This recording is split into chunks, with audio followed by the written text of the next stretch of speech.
morning, and welcome to Lifespan's Wellbeing webinar, Navigating Aging, 5 Keys to Aging Successfully. My name is Julia Bidgood, Lifespan's Wellbeing Program and Outreach Coordinator. Thank you so much for joining me, and it is my hope that you find value in the information that is shared today. This webinar is being recorded and will be shared with all of you after the event. We will have time for questions after the presentation, and we'll be using Zoom's Q&A function. If you have any questions during the presentation, feel free to submit any questions in the chat box and we'll get to those during the Q&A. At the end of the presentation, I will be sharing a brief survey to elicit your feedback on today's presentation and how future webinars can be improved. Please complete the survey because we truly value your input. Thank you. Here is a quick overview of today's agenda. So we will be addressing 5 major keys to aging successfully, followed by a Q&A. During the presentation, we'll be joined by 2 different guest speakers. These speakers both come from different areas of expertise and will share with us the knowledge that they have on some of the topics at hand. Today's topic was chosen because, let's face it, who doesn't want their aging experience to be successful? Whether you are applying this information to your own life or taking it all in to share with an aging loved one, the main goal of this presentation is to support you in finding and experiencing better health outcomes. I found this quote that goes, "You take care of your body, it's the only place you have to live." And it's true, we are born in this body and we are in this body for our entire lives. So it is so important that we care for our whole body. You will hear me reference this whole body approach several times throughout the presentation. And you'll see how everything really does tie together to ensure that you are the healthiest you. So according to the National Institute of Health, it is estimated that about 25% of the variation in human lifespan is determined by genetics.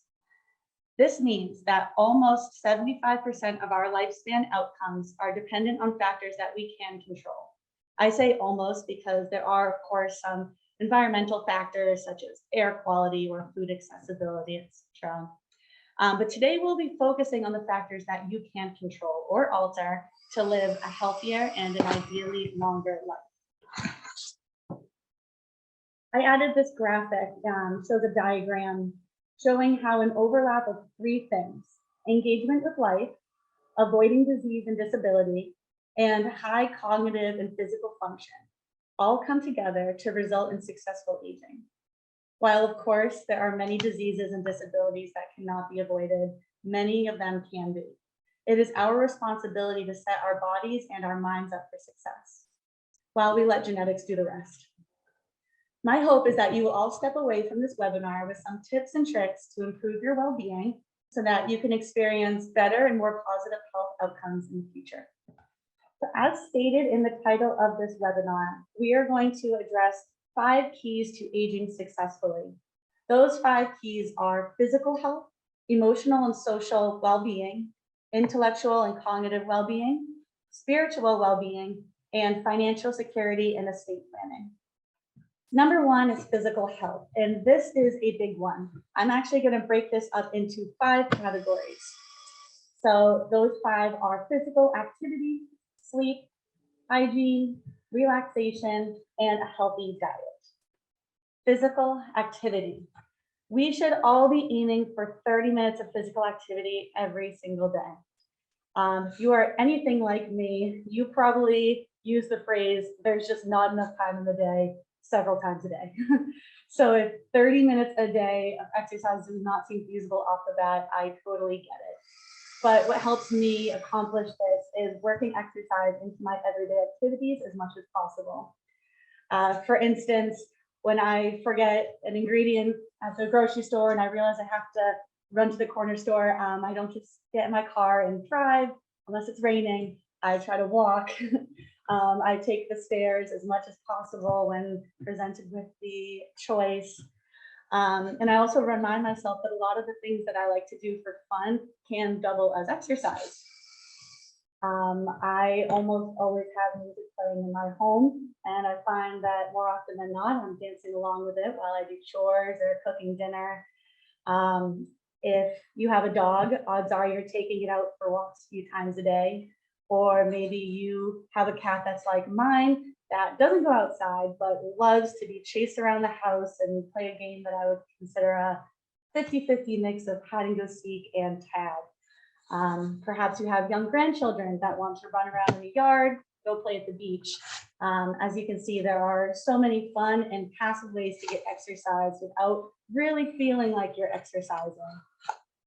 While these things that I mentioned aren't necessarily vigorous exercise, they do count. However, it is recommended to incorporate some vigorous exercise into your routine as well.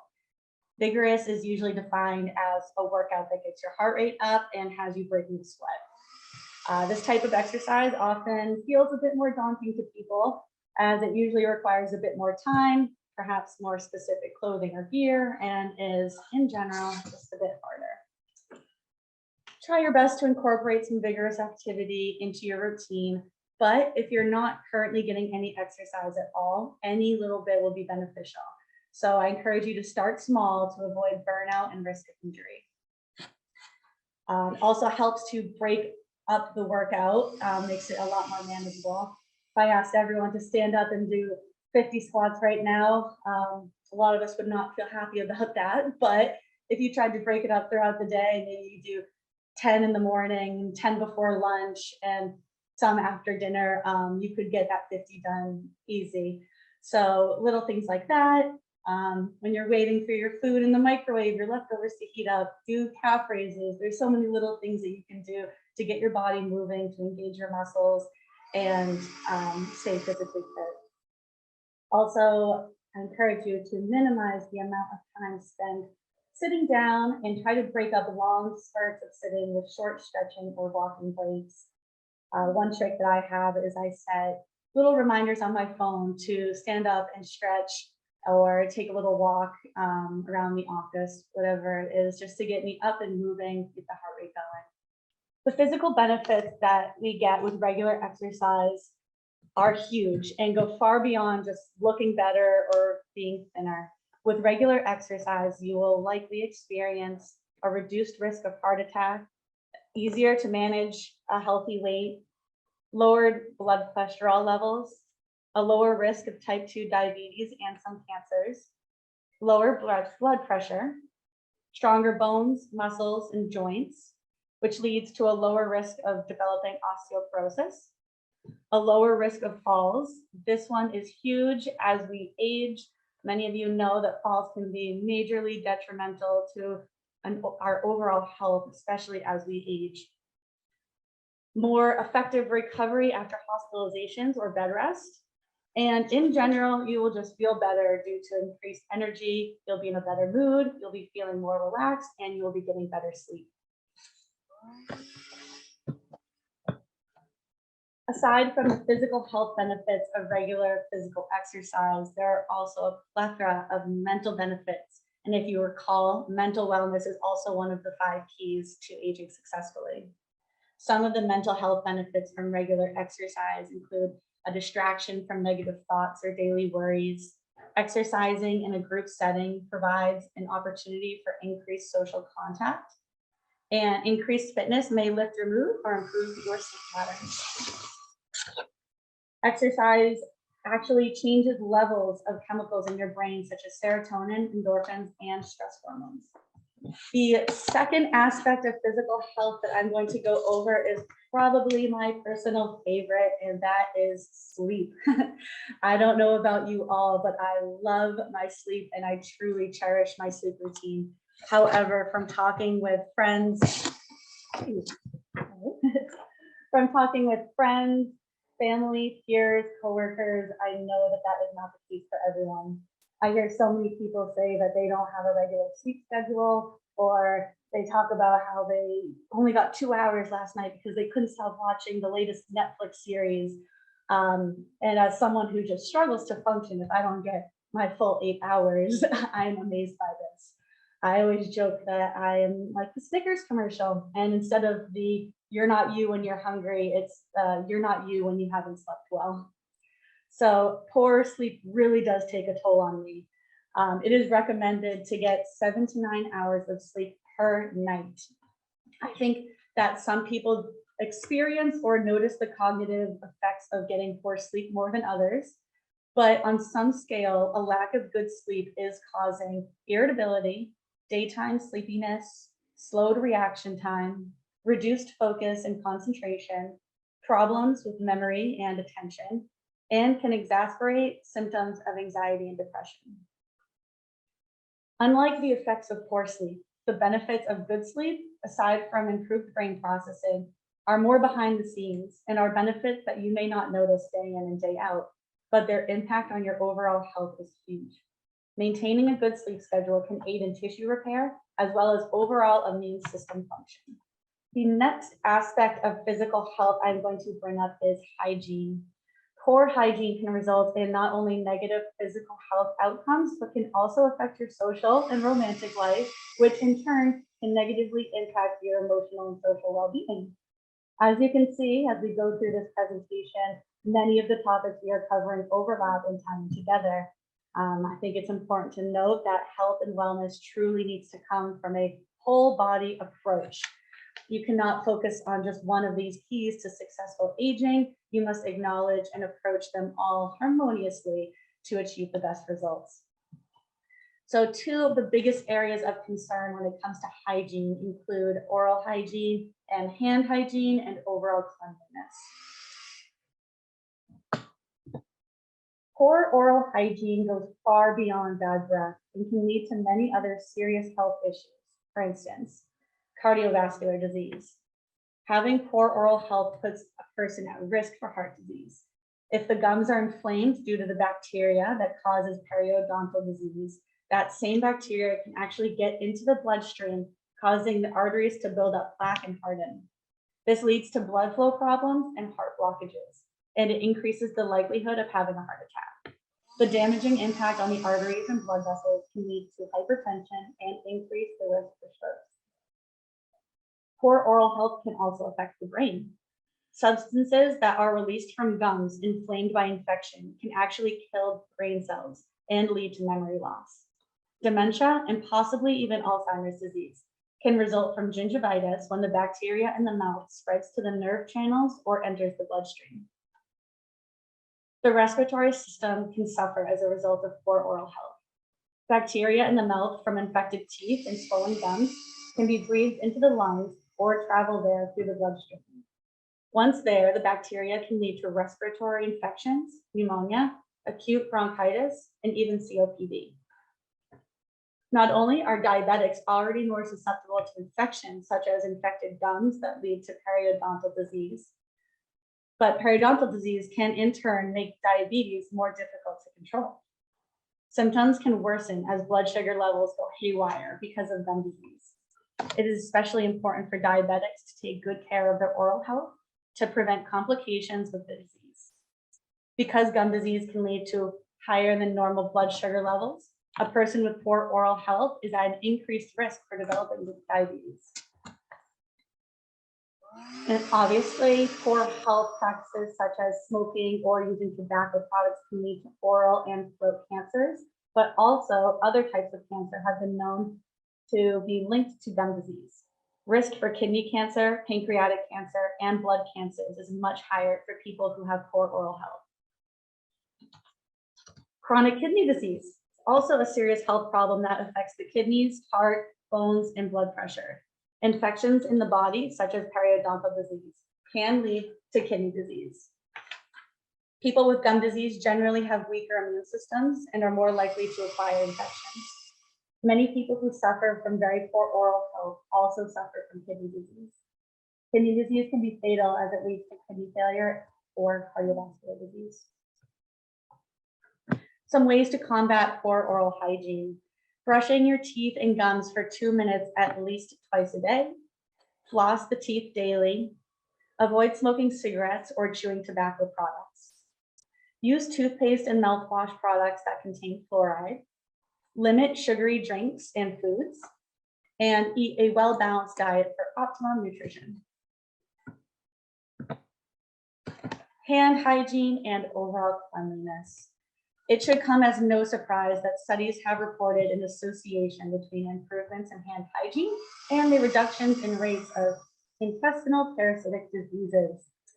Also, respiratory pathogens such as seasonal influenza are a major cause of global morbidity and mortality each year, posing threats to the health of the population.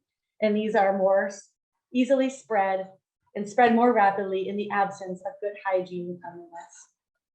Over the past 2 years, the importance of effective and regular hand washing has been drilled into us due to the COVID-19 pandemic. Fortunately, the benefits of this go far beyond just the reduced risk of catching and spreading coronavirus. I know personally I've experienced less illness in the past 2 years than ever before, and I feel that I owe so much of that to the fact that society is practicing better hand hygiene, as well as wearing face masks, which are effectively reducing the transmission of a whole array of viruses and bacteria that would have otherwise been out in the community and spreading around at a much quicker rate. In general, people have been keeping themselves and the surfaces around them more clean, which in turn leads to less transmission of germs. Hygiene is really important as we age, to keep track of, and as we have aging loved ones, as activities of daily living get harder for people that are aging, so do maintaining their hygiene. So it's something to keep in mind if you have loved ones that are struggling to maintain their hygiene. The fourth aspect of physical health I'd like to cover is relaxation. Relaxation is often overlooked as a part of physical health because to most people, relaxation involves them doing very little physical work.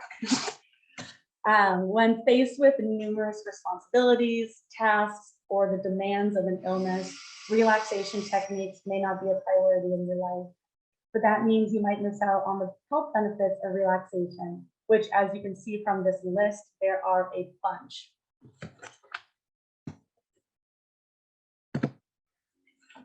Relaxation techniques are used to attain relaxation or find a relaxed state. These techniques involve refocusing your attention on something calming and increasing awareness of your body. It doesn't matter which technique you choose. What matters is that you try to practice relaxation regularly to reap its benefits. 3 types of relaxation techniques include autogenic relaxation, progressive muscle relaxation, and visualization. Autogenic relaxation. This means something that comes from within you. You use visual imagery and body awareness to reduce stress. When practicing autogenic relaxation, you repeat words or suggestions in your mind that may help you relax or reduce muscle tension. For example, you may imagine a peaceful setting and then focus on the controlled, relaxing breathing, slowing your heart rate, and feeling different physical sensations, such as relaxing each arm or leg one by one. Progressive muscle relaxation. This is where you focus on slowly tensing and then relaxing each muscle group, allowing you to notice and focus on the differences between muscle tension and relaxation, and allows you to become more aware of the physical sensations. In one method of progressive muscle relaxation, you start by tensing and relaxing the muscles in your toes and progressively working your way up to your neck and head. You can also start with your head and your neck and work your way down to your toes. Tense your muscles for about 5 seconds and then relax for about 30 seconds and repeat. Visualization. With this technique, you may form mental images to take a visual journey to a peaceful and calming place or situation. To relax using visualization, try to incorporate as many of the senses as you can, including smell, sight, sound, and touch. If you imagine relaxing at the ocean, for example, as I'm sure many of us Santa Cruzers do, you might smell the salt water, the sound of crashing waves, and the warmth of the sun on your body. You may want to close your eyes and sit in a quiet spot, loosen any tight clothing, make sure you're really comfortable, and concentrate on your breathing. Aim to focus on the present and think of positive thoughts. Other relaxation techniques may include deep breathing, massage, meditation, Tai Chi, yoga, biofeedback, music and art therapy, aromatherapy, and hydrotherapy. final aspect of physical health we will discuss is perhaps one of the biggest ones, which is a healthy diet. I'm sure we are all aware of the importance of eating a healthy diet, but in the age of convenience, that becomes harder and harder for people as we are faced with cheaper, more accessible processed options that are just not fulfilling all of our dietary needs. I would now like to introduce our first guest speaker, Jan Shaw. Jan has been working with plants for 50 years. Her own health drew her into a plant-based lifestyle, and she quickly realized the impact this way of eating had on her own health as well as her family's. Jan truly believes that a healthy diet and lifestyle are key to longevity and wellness. We can bring Jan on now. Thank you, Julia. I was a little surprised when Julia asked me if I would be willing to participate in this webinar until I simply listened to the greatest passion in my life in my head, and that is eating healthy. And especially now as I'm aging and I have my mother here, how important it is to be eating well throughout your entire life. So today I really hope that you can glean something from my experience. This talk's going to be about my life and how it has changed with my realization about what we put in our body basically is who we are. So I'm going to start back when I was 16 years old. I became a vegetarian. And at that time, my mom asked my dad to look it up in the dictionary. It was a long time ago. People weren't vegetarian, but not very many people were vegetarians in the early 70s. So they were really disappointed. They were disappointed that I wouldn't come home and eat turkey and had a stuffed acorn squash. But they got over it, and I became a vegetarian at that time for ethical reasons. I've been playing in the dirt and outside my entire life. And I suddenly realized that those sweet little spring chickens that we see at Easter time are basically produced in a factory. Animals aren't roaming on the range for us to have to consume. And so that was the reason that I became a vegetarian. And I was a vegetarian for quite a while, about 15 years, until I met my extremely determined meat-eating husband. He would often stop at McDonald's and eat a Big Mac before he came to my house for a vegetarian meal, fearing I'd give him a plate of lettuce. So we got married. We had 2 lovely boys, and at that point, in the 80s, we were in Eastern Washington, a very conservative area. We decided that we really wanted to raise our boys with a healthy diet, but a more traditional diet. It just didn't seem fair to let them go to a birthday party and say, no, I can't eat a hot dog. So we went back to a traditional diet, added in, some fish and chicken, and I was really careful about what we ate, but we did go back to putting animal products in our diet. At the age of 40, I woke up without a pancreas working. I had been totally fine. I was losing weight, which I thought was great because it was around Christmas and I was eating big portions of pumpkin pie and not gaining weight. But to my surprise, I became a type 1 diabetic overnight. Now, didn't seem like the type of person that would get type 1 diabetes. I'd always been really healthy. I never liked sugar. Salt is kind of my thing, but sugar was never my thing. So it was determined to be an autoimmune disease. And I literally went from, being a normal person to giving myself multiple injections of insulin every day.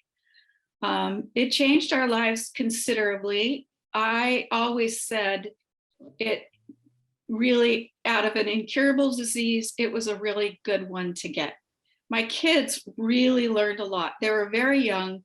They were 5 and 7 at the time. And when we'd go to the grocery store and pick out cereal, all of a sudden we were looking at, wow, mom can't eat this much sugar. Why should I be eating 85 grams of sugar in a bowl of Lucky Charms? They learned that there are people with disabilities that they don't wear on their forehead. I don't look like I have an incurable disease. They became more sensitive to people that did have disabilities, and more sensitive to kids at school or friends that had parents with problems, or maybe they themselves had an issue with learning or whatever. But we found no genetic trace of diabetes in my family. I didn't know what it was. I had never known anyone with diabetes. And so it was a pretty big life-changing event for all of us. A few years later, I met the angel of my life, Dana Armstrong. She's a diabetes educator out of Salinas.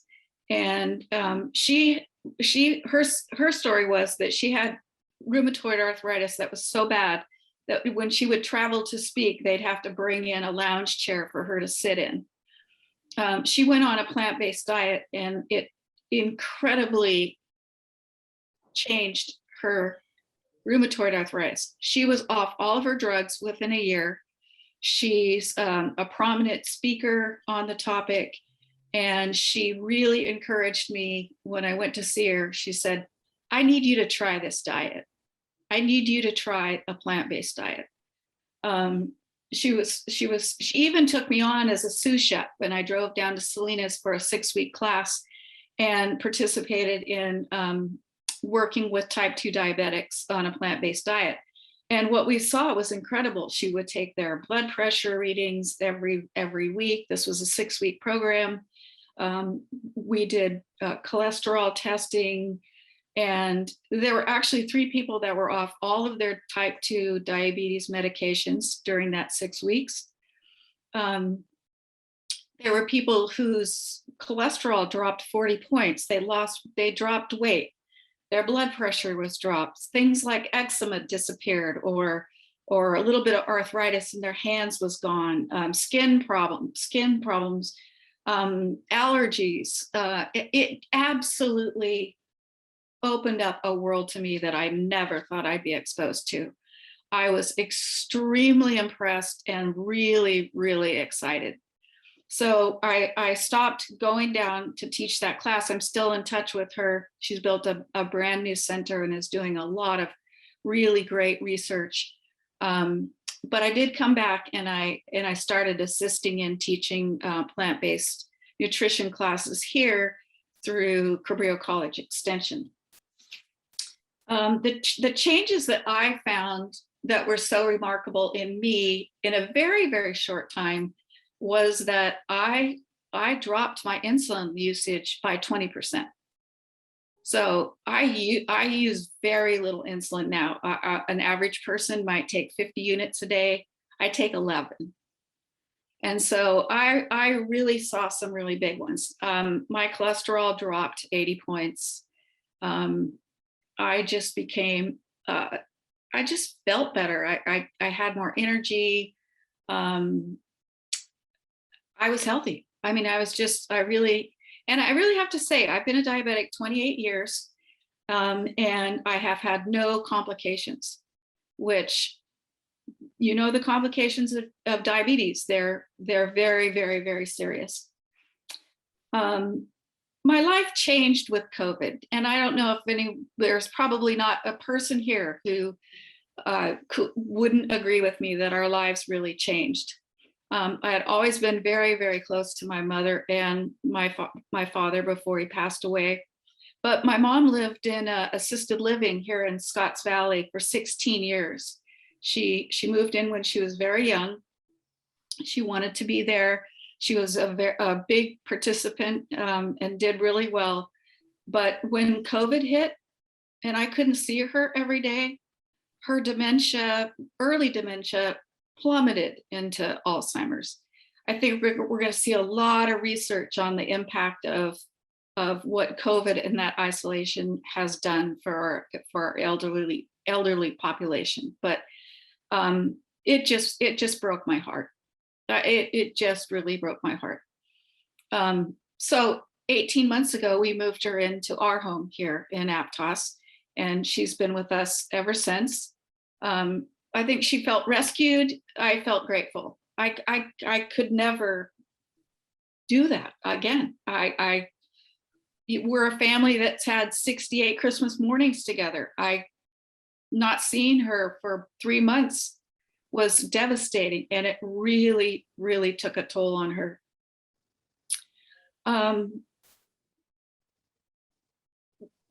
For the last 20 years, my mom has really suffered with intestinal problems. She's been treated for GERD. She's had IBS until she cramped so much she couldn't hardly stand up. She's had colitis. She's been diagnosed. She's had diarrhea or constipation for the last 20 years. It was miserable. I truly blamed a lot of it on the food that she was eating, and it was institutional food. It was an assisted living. She got some choices, but basically it was a lot of processed foods. And so when she moved in with us, the first question we had was, oh my gosh, what are we going to do about her diet? We're plant-based. We've been plant-based for 10 years. So I just decided, let's try it. Let's give it a shot. So the first thing I wanted to take out of her diet was dairy, because dairy is very inflammatory and can cause a lot of problems with really just normal people who, if they eat a lot of dairy, they get a stomach ache or they get diarrhea. So over time, I just replaced all of her dairy. And I really have to say it took about 6 weeks. She has never had a stomach ache in 18 months. Her bowel movements are perfect. She doesn't have any cramping. She loves the food. She is extremely happy. Now, I don't know if the dementia helps that a little bit, that she can't remember that she's maybe not eating real ice cream, but it really, really made a huge, huge difference. So I started trying to eliminate and replace other things. And it actually turned out to be really easy. My mother is extremely healthy. She suffers from Alzheimer's, and she's also lost the ability to swallow. Those muscles that we think will last forever, I have kind of given up. So I have to puree all of her food, but she basically eats exactly what we eat. So eliminating all the dairy really healed her gut, and I really think is a leading cause of intestinal distress. So what did that all mean to me? I mean, it really told me that a healthy diet at any age can really, really help. Interestingly, I think it was about 8 years ago, I took her to her neurologist to do the cognitive tests. And so we were talking about diet, and he said, yeah, she's got age-related dementia. Let her eat whatever she wants. She wants to eat chocolate cake for breakfast, lunch, and dinner. Let her. There's no problem with that. But I didn't really think that was a really good idea. If she wants a bag of Cheetos, I'd buy her a bag of Cheetos. It's not like I'm the food cop here and I'm the bad person that never lets her eat what she wants to. But she really has made a lot of changes. The changes that I've seen in here every single day is she has a really, really good appetite. She eats about 5 meals a day.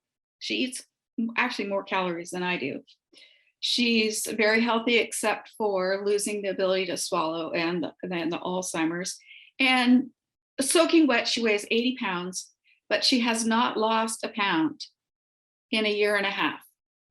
So it tells me that she's getting enough to eat. She's getting nutritious food, and she's really healthy. Her cholesterol is lower than mine. She's off all of her drugs. She takes a thyroid medication, but she was on 11 different things for her stomach, things, for the GERD. I mean, she was taking 11 drugs. She now takes one. She's 88 years old.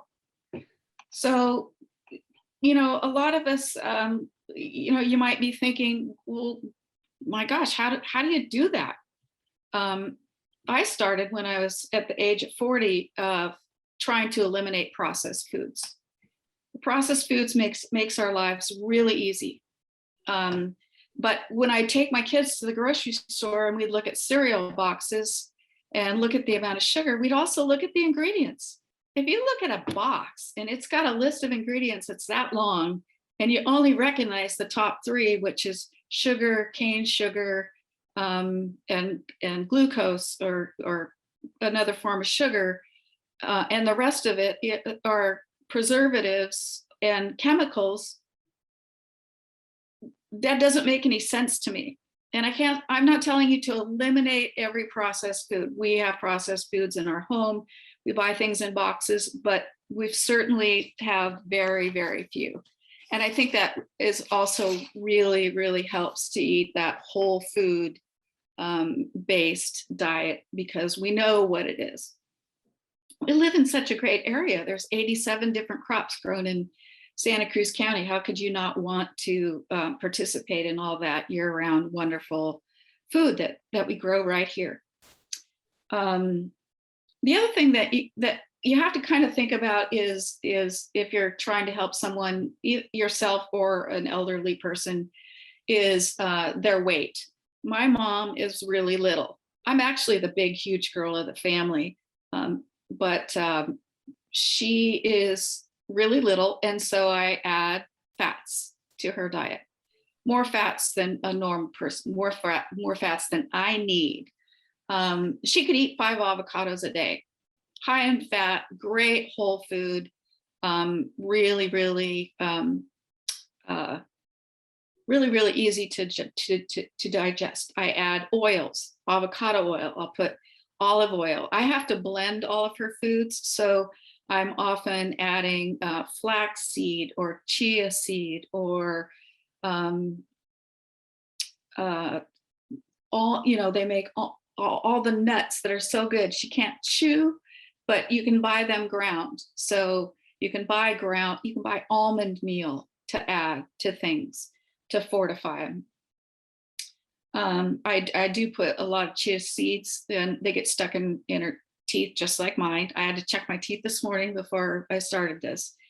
And the other thing that I don't know if a lot of people think about is the only foods that contain cholesterol come from animals.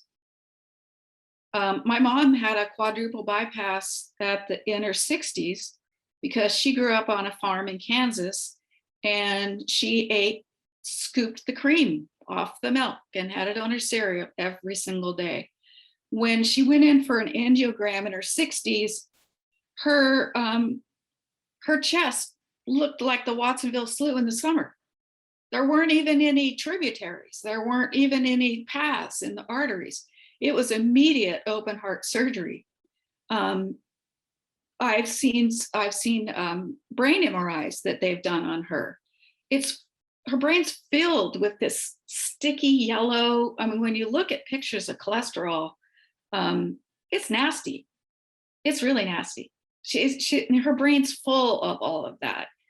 But that's the way she was raised. And in the 30s, that's what people ate.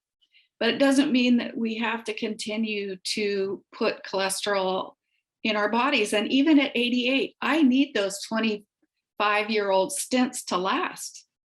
If I start filling her up with the diet she had, those risks will happen. And those stents may fail sooner than they would have had we not changed her diet. So actually changing her diet has reduced her cholesterol. I said it's actually better than mine. And it'll probably, it will most likely keep her going for a really long time. I'm not really here to stand on my soapbox of being plant-based, but there's so much evidence, and we see it every day, about let's eat a little bit less meat.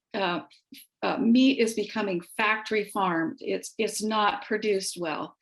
It's not good for our environment. And that's a soapbox I'm going to step off of now. But I really want to mention that becoming plant-based today could not be an easier time. There are substitutions for absolutely everything. The big one is dairy, and the dairy industry has lost so much of their audience that a lot of the big dairy companies now produce a plant-based alternative. A Ben & Jerry's vegan ice cream is to die for. If you put Cherry Garcia next to Cherry Garcia, I don't think you'd ever be able to tell the difference. So one of the big things is milk. I mean, the dairy industry, it really is suffering because there's so many good alternatives to milk. A lot of nut-based milks. I used to make, when I have time, I make almond milk on the weekend. It's really easy. It's almonds and water. There's chia milk. There's oat milk, which is what I give my mom. She drinks a quart every 2 days because I have to thin things down. Has a higher fat content, has a higher calorie content. But when you pick up these plant-based milks, they all have different qualities. Some of them are fewer calories. Some of them are tasty, a different flavor. Hemp milk is really good. I'm tending to stay away from the almond milk now because of our water shortage and how much water it takes to grow an almond. And so oats are still being produced in mass quantities and are very easy to grind and make milk, or simply buy a box of oat milk at the grocery store. I'm not talking about having to go to a special plant-based grocery store to purchase any items. Nob Hill, Safeway, the Staff of Life, New Leaf. You can buy these products anywhere. I mean, even at the AJ's Market on Soquel, or the smaller grocery stores, they're always going to have really good, especially dairy options. There's really good for people that have to have their white coffee. There's really good nut pods. There's really good creamers. There's really good cheese, which is really dangerous for me because it still has all that fat in it, but it's absolutely delicious. There's sour cream. My mom eats a wonderful plant-based yogurt made with coconut. There's just about anything you can think of for dairy. Cheese, eggs. I found a new product recently called Just Eggs, and it comes in a little bottle, and it's the color of eggs. It's made from a pea protein. It doesn't have anything else in it. The expiration date is really tight. It's really fresh. But I made frittata this week. I can scramble up some eggs and put tempeh bacon in it. It sounds really difficult. It sounds really daunting, but the benefits, I think, are really, really worth it. So just for interest, I'm going to give you my mom's sample diet. For breakfast, I cook her steel cut oats.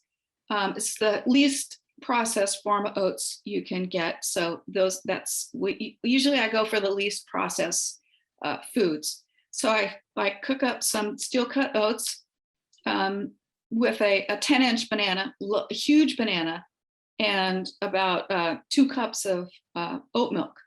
Heat it up in the microwave, and she's got dinner or breakfast in 5 minutes. That really holds her about 2 hours. And then for snack, she really loves, I make her homemade applesauce. She's kind of spoiled, or pear sauce. And so she has a big bowl of applesauce with maybe some cinnamon on it. There's not any sugar in it at all.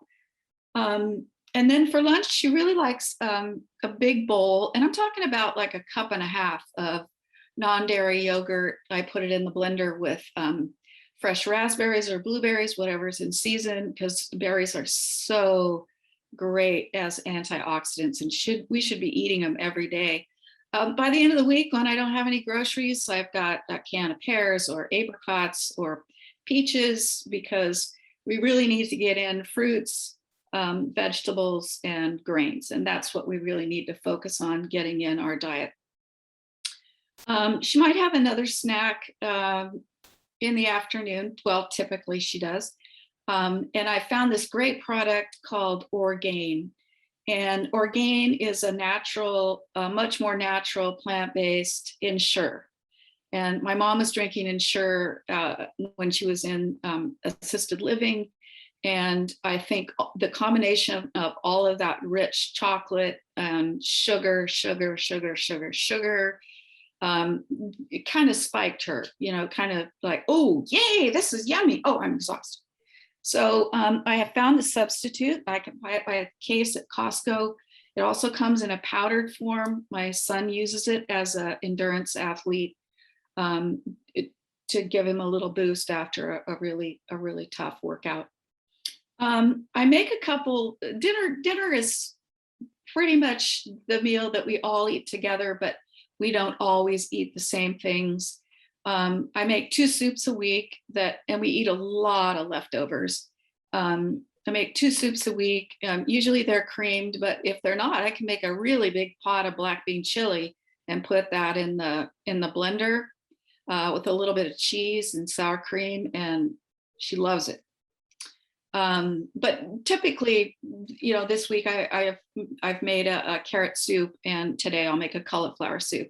And so oftentimes she'll have soup for lunch, for different, if it's a cold day, or definitely for dinner. But what I do is I just, because we eat a lot of grains and we eat a lot of vegetables, I'll simply just take whatever I've cooked for our dinner and put it in the blender. I mean, pasta and sauces work great in the blender.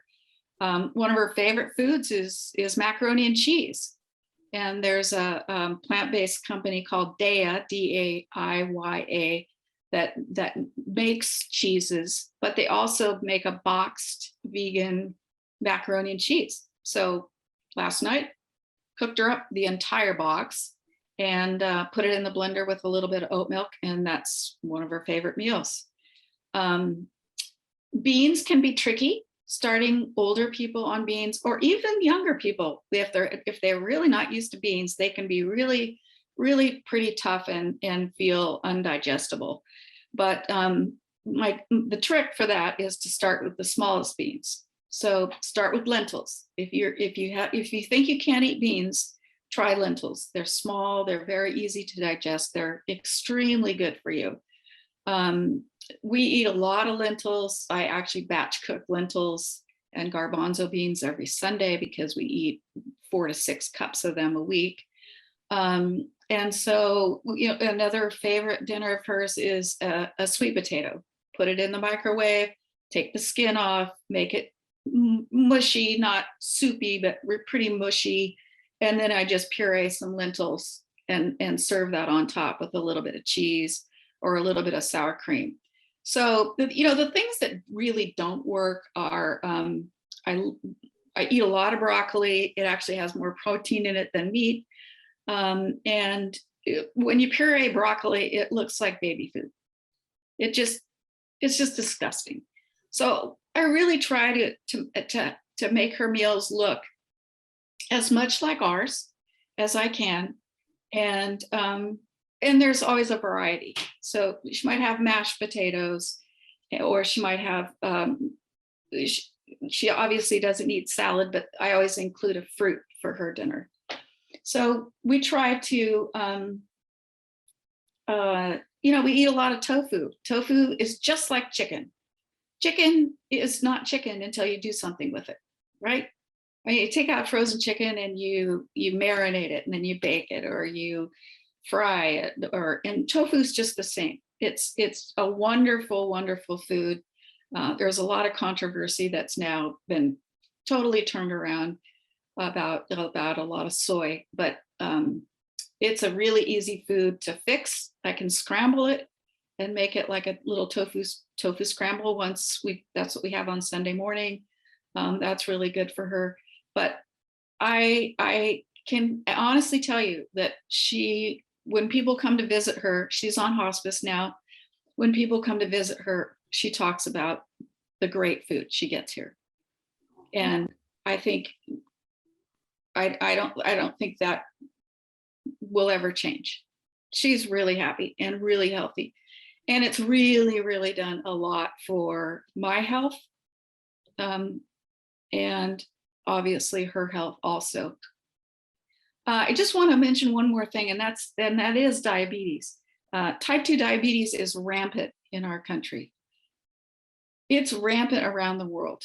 There's several ethnic groups that are more prone to becoming diabetics, but I think as a type 2 diabetic, it starts with our kids growing up on processed foods. They have all this technology. They're not out playing kickball or baseball like they used to. It's becoming a really big problem. And the CDC has actually come out and said that 1 in 3 adults will become a diabetic in the next 20 years. That's a pretty powerful statement. So with that, I think I'll close and I'll let Julia get on with the program. Well, thank you, Jan, so much for joining us today and sharing your personal experience.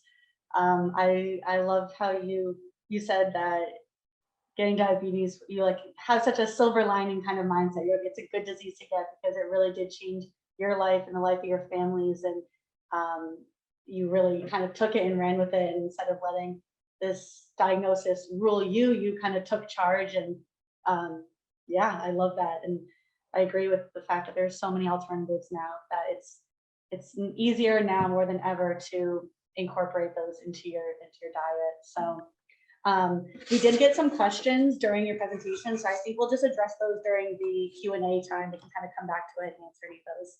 Okay. That's okay. But thank you for sharing.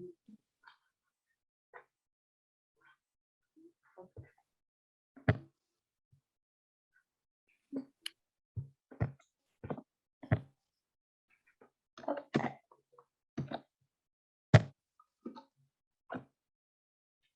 So the second key to aging successfully is maintaining and improving your emotional and social well-being. Throughout our lifetime, it is important to take the necessary steps to better your emotional and mental health.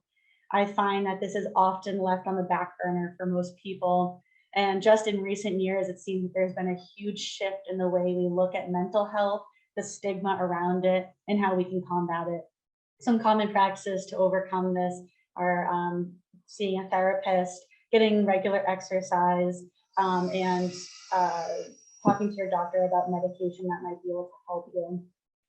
It is important to note that the prevalence of depression and anxiety do increase for many as they get older. We've probably all heard the term social isolation. The pandemic and our need to socially distance over the past 2 years have left many people socially isolated, and this is taking an even bigger toll on our senior population. They're at a higher risk of getting coronavirus and having complications. Therefore, they have been socially distancing probably more than others, and they're not as connected through the internet as the younger population. So they are seeing the effects of social isolation a lot more than maybe the rest of the population. Okay. The third key to aging successfully is keep up with your intellectual and cognitive well-being. Alzheimer's and other types of dementia are more prevalent than ever before. In 2022, it is estimated that 1 out of 3 seniors will experience a dementia-related disease in their lifetime. It is so important that as you age, you keep your brain active. Some ways to keep your brain young, according to an article by Harvard Medical School, include getting mental stimulation, physical exercise, improving your diet, improving your blood pressure, improving your blood sugar, improving your cholesterol, considering low dose aspirin, avoid tobacco, don't abuse alcohol, care for your emotions, protect your head, and build social networks. Again, please notice how many of these tie into other keys of successful aging. The whole body approach truly ties in all of these factors together to help you become the healthiest you that you can be. The fourth key to successful aging is maintaining a connection to your spiritual well-being. Spiritual wellness is being connected to something greater than yourself and having a set of values, principles, morals, and beliefs that provide a sense of purpose and meaning to life, and then using those principles to guide your actions. Spiritual wellness does not have to be religious. Spirituality can come in many forms and practices. Spiritual wellness has the power and capability to make our decisions and choices easier, ground us during periods of change, and give us the resiliency to survive with grace and inner peace in the face of adversity. Having a spiritual element in our lives may even help us heal when suffering from a physical or mental condition. I encourage you all to take a moment today, maybe after this webinar, to assess your own spiritual wellness by asking yourself the following questions. What gives my life meaning and purpose? What gives me hope? How do I get through tough times, and where do I find comfort? Am I tolerant of other people's views about life issues? Do I make attempts to expand my awareness of different ethnic, racial, and religious groups? Do I make time for relaxation in my day? Do my values guide my decisions and my actions? When striving to develop and practice your own spiritual wellness, it is best to find the technique and approach that works for you. Similar to other dimensions of wellness, there is no one-size-fits-all approach. Your journey to spiritual wellness may involve the following: practicing meditation or yoga, praying or taking part in organized religion, spending quiet time alone, pondering the meaning of life, building awareness through journaling, and serving your community, spending time in nature or appreciating music and the arts. Personally, I have found where I'm most spiritually connected is through the practice of meditation and daily journaling. I have found huge benefits in a daily meditation practice, and so I would like to invite you all to do a quick guided meditation with me. This meditation is designed to help with relaxation and body tension release. So I invite you all to get into a comfortable position. Try to relax your shoulders, put your feet flat on the ground and feel the floor. As you look at the screen, you'll see there's an image going in and out. Try to match your breath with the inhale and the exhale. Take nice, deep, full breaths. Okay. Just take a few more breaths like this for a moment.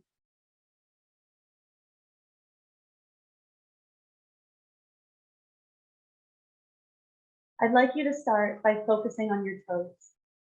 Scrunch them up and then release. Now relax your ankles, calf muscles, knees, and thigh muscles. Remember, let any thoughts you may have float up and away from you in an air bubble. Now relax your buttocks, your pelvic area, and begin to notice any tension you may have in your back. Breathe deeply in, and as you breathe out, slowly relax and release any tension you may have in your back. Now your shoulders. Lift them up and then release completely. Now it's time to relax your neck and your jaw muscles. Take a deep breath in, and as you breathe out, let go of any tension you're holding onto in your neck and in your jaw. Finally, the top of your head. I'd like you to hunch your shoulders up one last time. And as you release your shoulders, any remaining tension can sink down and flow out of you.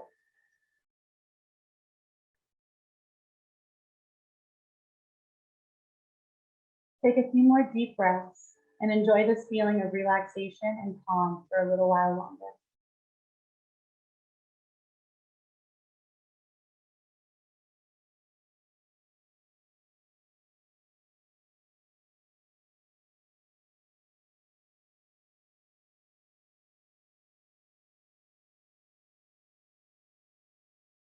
I'd like you to now slowly bring your attention back to the room. Begin noticing the sounds around you, and when you're ready, you can open your eyes.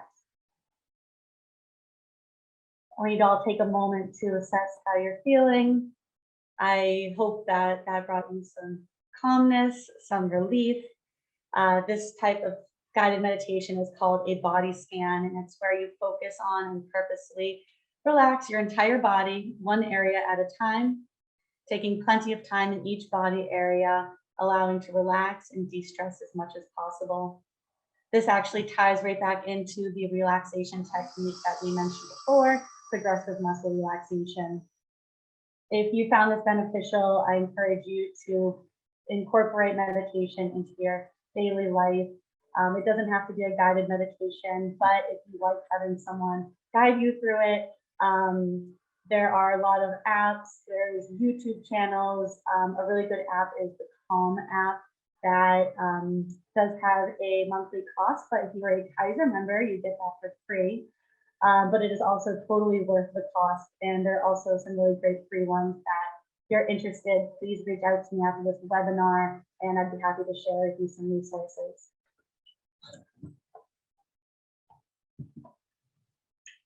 The fifth and final key to aging successfully is financial security and estate planning. Despite how well you care for your mind and your body as you age, there are going to be life and health events that come with expenses and tough decisions. And in order for you to have a successful aging experience, you will need to be prepared for those situations. For this part of the presentation, we'll be joined by our second guest speaker, Marcia Kiefer. Marcia is a private professional fiduciary with 10+ years of experience in trust administration, conservatorships of the person and estate, and work with special needs trust management. She has more than 13 years of experience as a representative payee for cases in Social Security Administration. Marcia has had cases in Santa Cruz, Santa Clara, San Benito, San Mateo, San Francisco, and Orange counties. Marcia, thank you so much for joining us today and sharing some of your knowledge with us. I'm going to just switch over to your slides. Hi, everybody. Thank you, Julia. Yes. So let's talk today about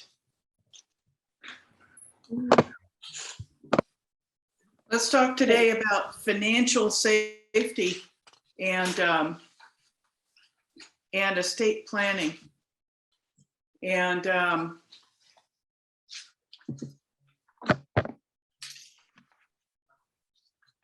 so who is it that needs estate planning? Why is this an important thing for us to do? Estate planning is critical because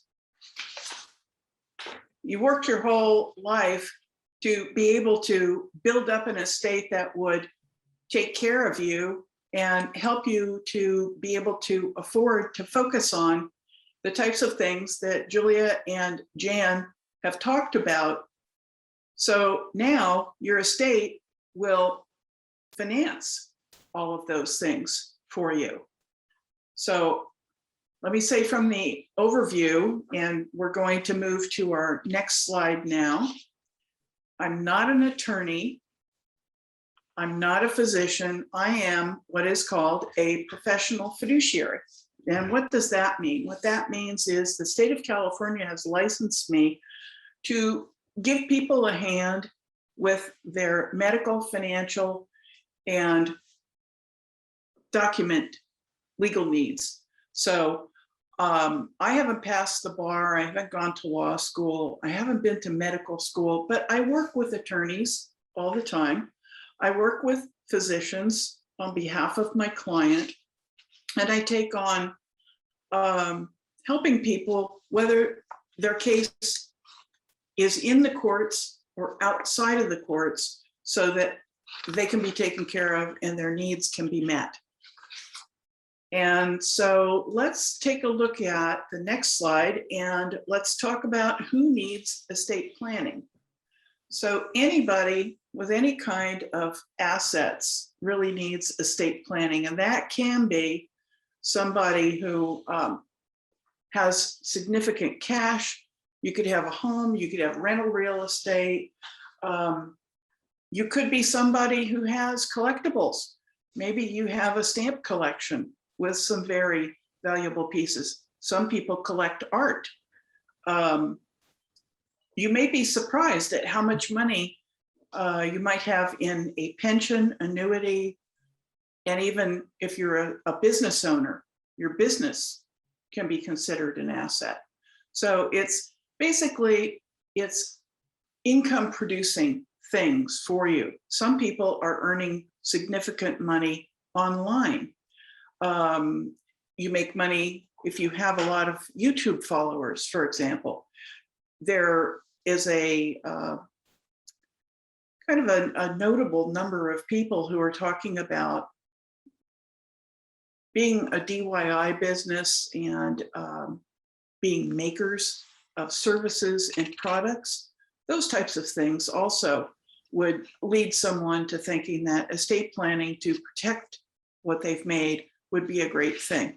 You could be an artist, you could be a songwriter, you could be someone who has digital assets. That would be also something that you would want to protect. So let's look further into what estate planning is. So you want to be aware of everything that's an asset, everything that basically creates income and money for you. And then think about, what is it that you want to do with your money? Where do you want to be living as you age? Are you happy living in a house? Would you rather live in a townhouse or a condo? Are you more the type of person that likes to be in co-op living, for example? And then thinking further down the road, what about when you think about when you're not here, who do you want to inherit what you've put together? Family members, or do you want things to go to, let's say, a nonprofit? Is there someone specific that you want to include who might be a dear friend of yours? Or are there specific people that you want to disinclude?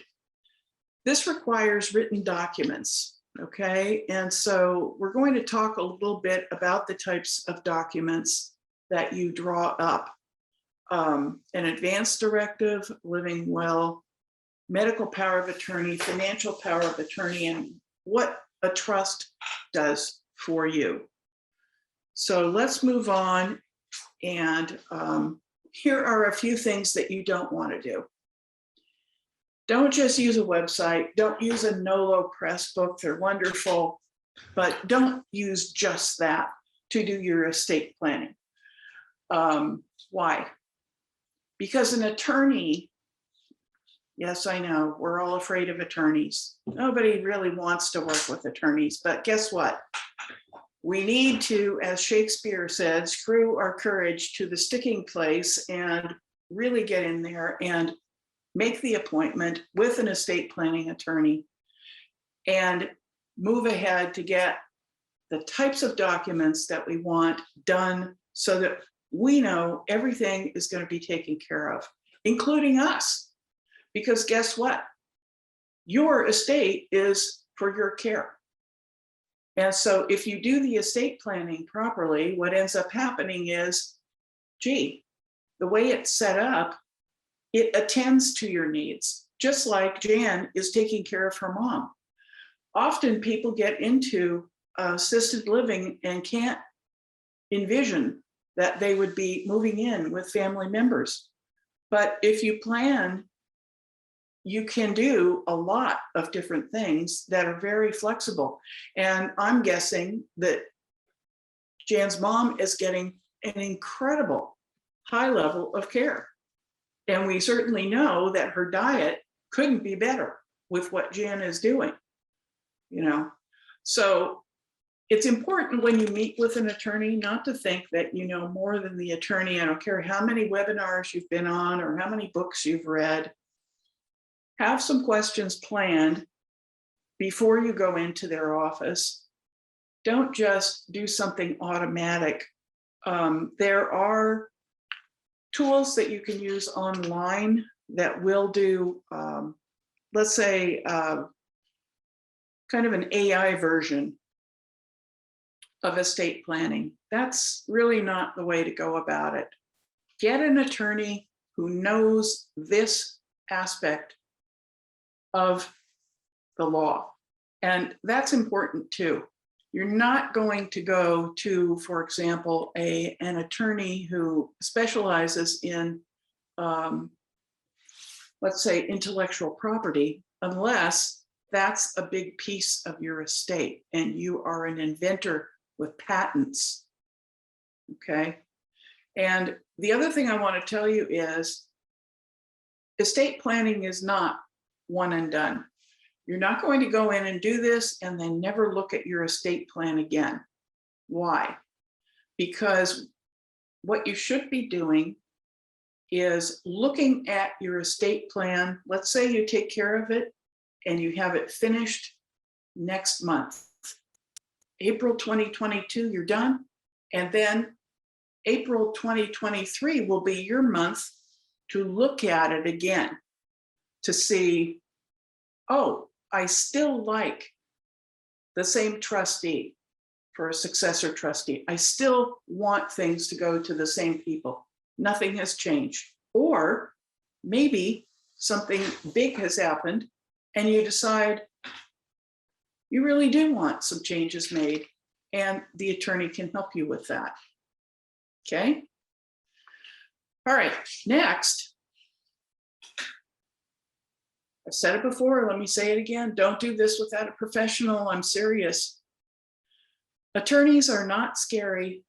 Plan before you go in. Some people think of attorneys as being a taxi cab running, to be analog and think about what it was like in the old days before Uber and Lyft. You control that by having your questions set up ahead of time for your attorney. And I like to have people do this in a way where they will write down what their 10 top estate planning questions are before they approach the attorney. How are you going to find this attorney? Well, one of the great ways of doing it is you want to find friends, neighbors, or maybe family members who have used an attorney that they really like. And your attorney should be someone local. And that means within your county.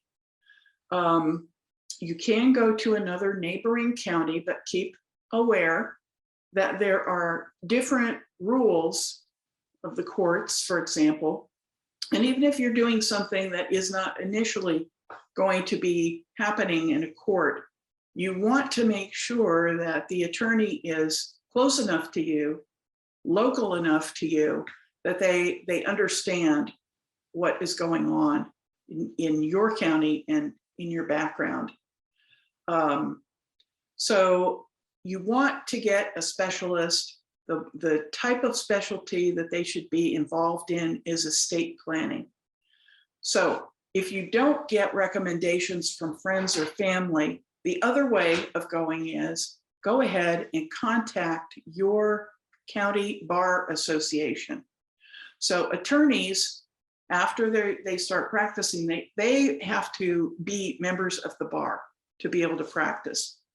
And Santa Cruz County, Santa Clara County, San Mateo County, each of them has, every county in California has a bar association. Call and ask them for a list of estate planning attorneys. They'll help you find somebody who's going to be right for you. Very often, attorneys will meet with you for half an hour and they won't charge you. So that's another way that you can go and kind of get a feel for the person and see how they work. I recommend that you talk with about 5 attorneys, minimum of 3, no less. Compare them. How do you feel about them? Do you feel comfortable asking them questions? This is the way. Don't work with somebody that makes you feel uncomfortable. Find an attorney that's right for you. Okay, so let's look at some of the documents now and talk about what an advance directive is.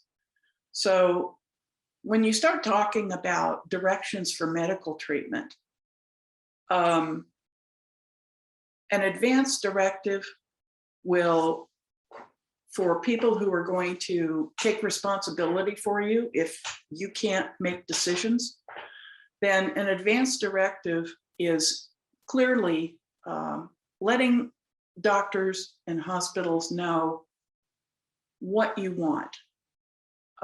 What kind of care do you want? Some people want all care given to them, and that is the default. So let's say that someone is in a traffic accident, the ambulance picks them up and takes them into the ER right away.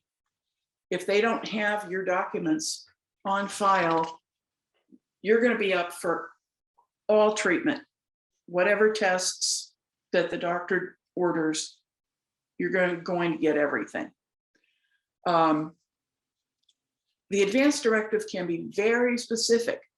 You can tell people that you would like lavender lotion put on your feet once a day. You can tell them, don't ever serve me chocolate ice cream. I hate chocolate. So that you have control and you can let people know your preferences so that later on, if you can't say them, or if you have something that is very, very important to you, it could be something Julia mentioned, spirituality. Some people, this is very, very important and they have practice and rituals. You can specify those in your documents. So let's move next to a living will and talk about what that is. It is a type of advance directive. And this is where working with an attorney is important, because the attorney will talk with you, find out what your needs are, and then they'll tell you, I think you need A, B, and C documents to take care of your situation. And even if someone else in your family or your neighbor has their estate planning set up a certain way, you're an individual and you need to have your own estate planning that is tailored, custom tailored for your situation. So not all advance directives are living wills. An attorney can give you more information about how they work and which one is best for you, but it gives you the option to talk about your medical care and talk about, again, what your specifics are, what you want, what you don't want. And you can set up an agent for healthcare or financial matters. So it could be someone with a financial power of attorney. You could be selecting someone with a medical power of attorney. And you can have different people helping you with the medical while someone else helps with the financial.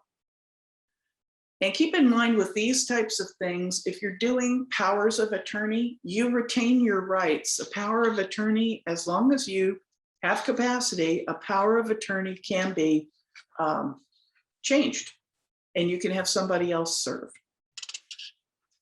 So let's talk a little bit now about the next document, which is a medical power of attorney. So this is going to be a person who you're going to trust. So family members have, different, sometimes different belief systems. Sometimes people are in different spiritual practices. could be in different churches. It's someone who is responsible for you, and you want that person to be able to be comfortable carrying out what your decision making would be, and you're going to give them information. So if you have a child who has very, very different beliefs than you, for example, they might not be the person that you would specifically want for this. Maybe they're better suited for taking care of the money end of things and having someone else who's close to you make those medical decisions. Could go either way. There is a document online called 5 Wishes that you can look up on the internet. And the 5 Wishes document covers many different choices regarding care, even down to the detail of saying, yes, I would like warm blankets put on my legs, this type of thing, things that we don't think about. So you might want to look that up also. Let's go next to our financial power of attorney.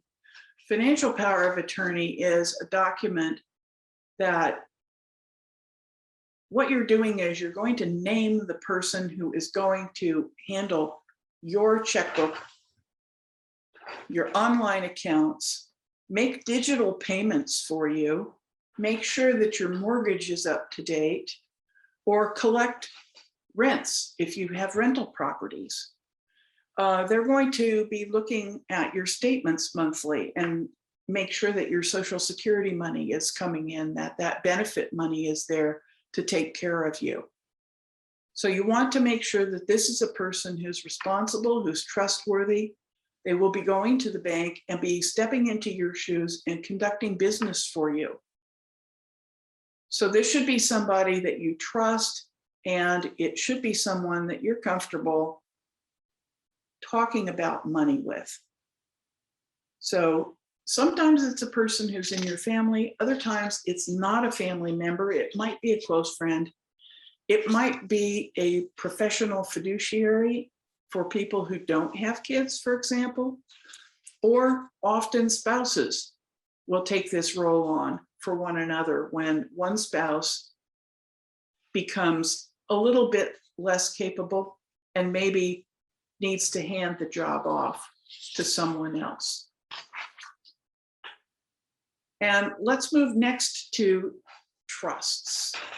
We've all heard this word. It's a trust. Oh, they have a trust. What does that mean? A trust is really, it's a legal document, but what it really is it's an imaginary empty box. And inside this box, you're going to put all of your assets that we talked about before. So if you have rental property, your home will be in it. You will go ahead and put in, normally people don't put cars in their trust. So a vehicle might not be put in unless, let's say, maybe you're a collector and you have purchased Elvis's pink Cadillac with the horns on it. Then that's a very valuable asset. So you want to put that in the trust and probably have it insured so you're protected. But it's a legal mechanism. The attorney will draw it up for you. You can even, if you want to use a NOLO book to start out and get things organized before you go to see the attorney, you can actually use their forms and any software they have to be able to have the list of accounts, to have the list of beneficiaries in a preliminary manner so that you put this together and you're thinking about, okay, this is the way it goes today. Now, even when you sign the trust, it's not finished. Trusts continue to be live documents. And even when they're finished, trusts can be modified most of the time. That's something to discuss with an attorney. Think about who would your beneficiaries be? And really the primary reason for doing a trust is because it gathers everything and you benefit by having a trust, meaning you can transfer whatever your property is that you put into the trust to the beneficiaries who will receive it. And there are tax advantages for doing that, so that you don't end up in the dreaded probate court. Okay. So we've talked about estate planning now for a few minutes, and you might be thinking, I hate this. I don't want to do it. Well, you know, going to see an attorney to do this does not have to be like going to the dentist. If you pull together your documents and think about what it is that you want, it really does give you control over your things, so that when the day comes that you think, gee, it would be great to have somebody coming in and making me a few meals. It would be really nice to have somebody who's going to go take me to do some errands. Like, I'd like to get in the car and have them drive me to the bank and then go grocery shopping afterwards and go back home. And especially if you're not driving anymore, having this type of thing set up so that you have your money under your control and that you've designated how things are going to go so that you can then enjoy your life is really a good way to do it. Not planning, you could be surprised. Estate planning means that what you have is going to go for your care where you want it to go. So I've done a few questions at the end for you to think about in terms of what your goals are. What do you want? Where do you want things to go? Where will your cash, your investments go? Reviewing your planning should be done every April.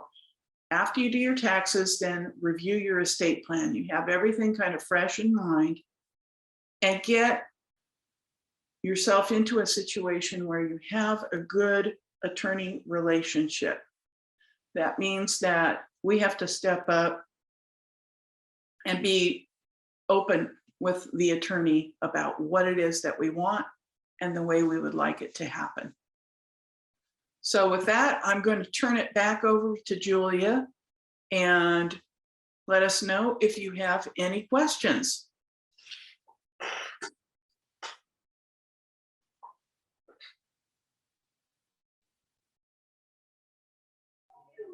Thank you so much for presenting.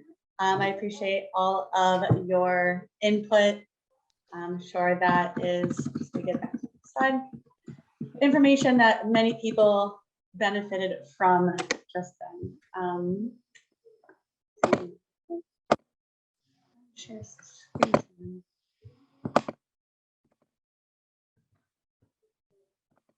Okay. And so I do apologize, everyone, one, for the complications with this. And we are running a little over, but I would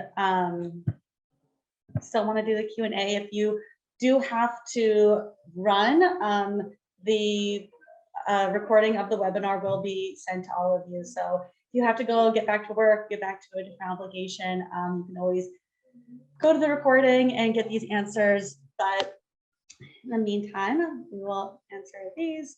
One was, Marcia, what are your fees? My fees are published on my website, and I charge $145 an hour currently for professional fees. And if something is being done that is of a clerical nature, let's say scanning, filing, faxes, yes, we do use faxes. Why? Because they're secure. Then those fees are charged at a rate of $55 an hour.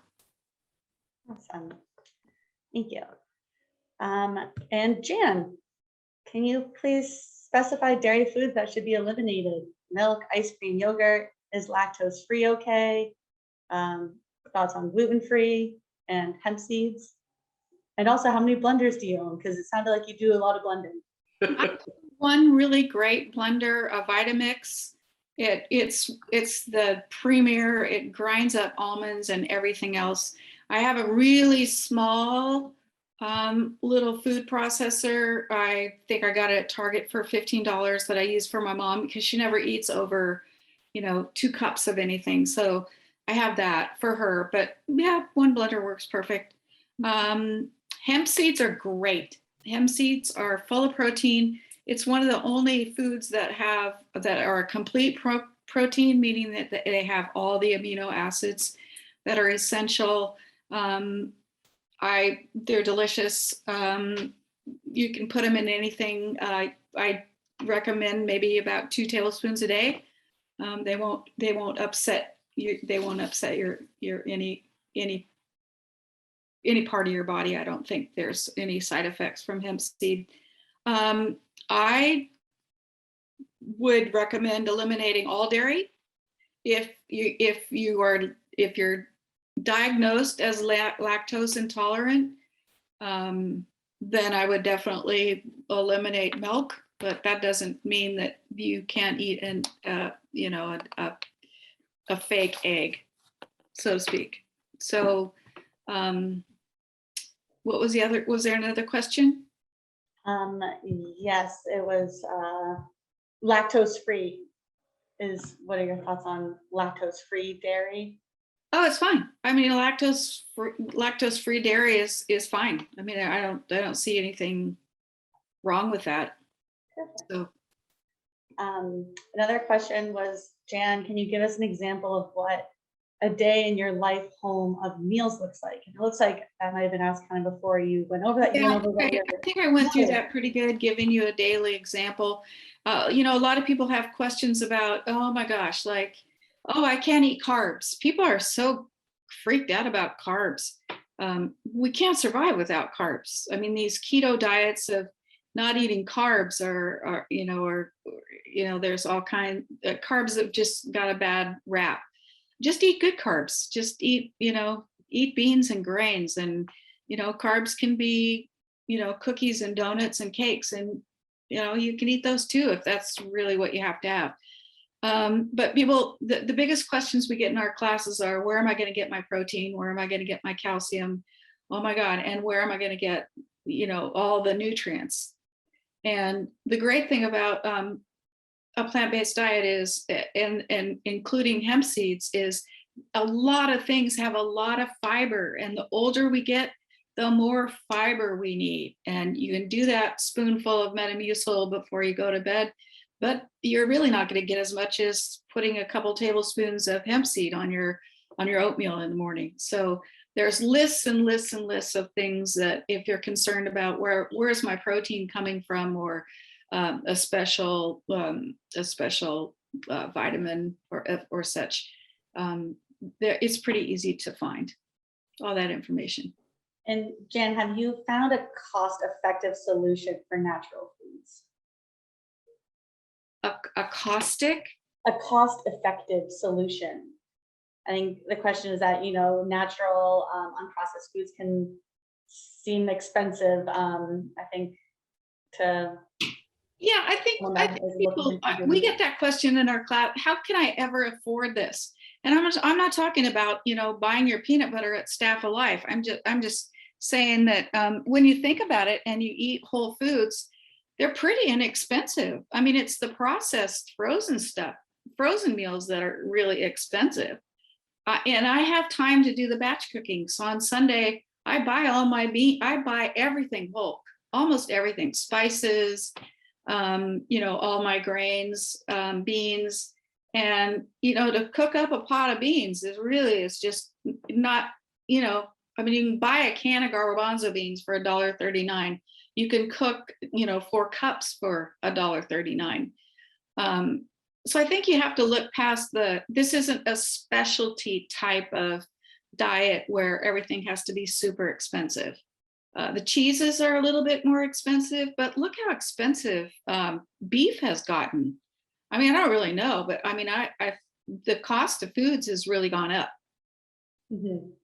Yeah, and I think a big part of it is taking the time. A lot of the other foods are the convenience, but if you can take the time to, like you said, cook the beans and buy things in bulk and store things at home, it can really take the cost down. Someone asked if they can print the slides after the webinar. I will be sending a recorded version of the webinar. So it'll just be a video. You wouldn't necessarily be able to print them, but if someone would like some of the information or a printed out version, please feel free to reach out to me. And I have my slides and Marsha's as well. I could always share information if that was something you kind of wanted to screenshot. Just please reach out to me. And someone else commented that estate planning prevents fraud with elders. Marsha, can you speak on this? Is this something that you have noticed or see? Estate planning can prevent fraud, and that doesn't mean that we don't keep looking at our accounts. It doesn't mean that we don't sign anyone else onto our credit or debit cards. We are watching things like hawks the whole time. So yes, good estate planning means that your estate will work for you and will enable you to be able to be eating food that is healthy and working with people in the community to continue to have your life be what you want it to be as you age. Absolutely. Someone else just reached out about good meditation apps. And so the one that I use is the Calm app. CALM. Again, if you're a Kaiser member, that is free. I think you just have to put in your Kaiser information. And then again, there are also a lot on YouTube, and I don't have the names of them off the top of my head, but I have used some before. I don't typically use the guided ones, but I know there are tons on there, and I can definitely reach out to you following this presentation to oh yes, Jen, do you have? I use a free app called I Breathe. Oh, It's really easy to download on your phone, and you can set it for however long you want. If you want to be reminded to it, and it's just a tiny little bling. It's gone off actually while I was talking. What it is just stop and take a couple deep breaths. and you said that's I Breathe. I breathe. I Breathe. And you know, you can set it for, I mean, I have times when I'm off when I'm setting it for like every 5 minutes. Like, remind me to breathe.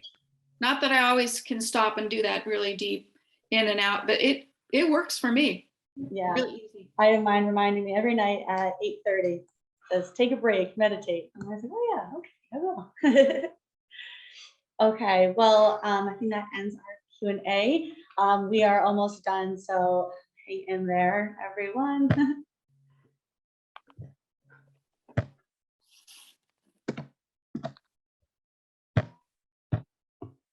Okay, so let Lifespan help. Lifespan's well-being program is designed to help improve our clients' well-being, whether that be physically, mentally, spiritually, or intellectually. If you or someone you love could use assistance with improving their overall well-being or combating social isolation, please do not hesitate to reach out for more information on how this program may be able to guide and support you or your loved one. The well-being program does not require a long-term commitment, and it offers flexible scheduling so that we can best meet the needs of our clients. These are just some of my sources. And that brings us to the end of our presentation. I want to thank you all so much for taking time out of your day to join us this morning. I hope you all found today's webinar to be helpful and insightful, and that you all feel motivated to make changes so that you can age as successfully as possible. Your feedback is greatly appreciated, so please consider filling out the survey that will be sent to you following this presentation. Thank you again, and I hope you all have a lovely day.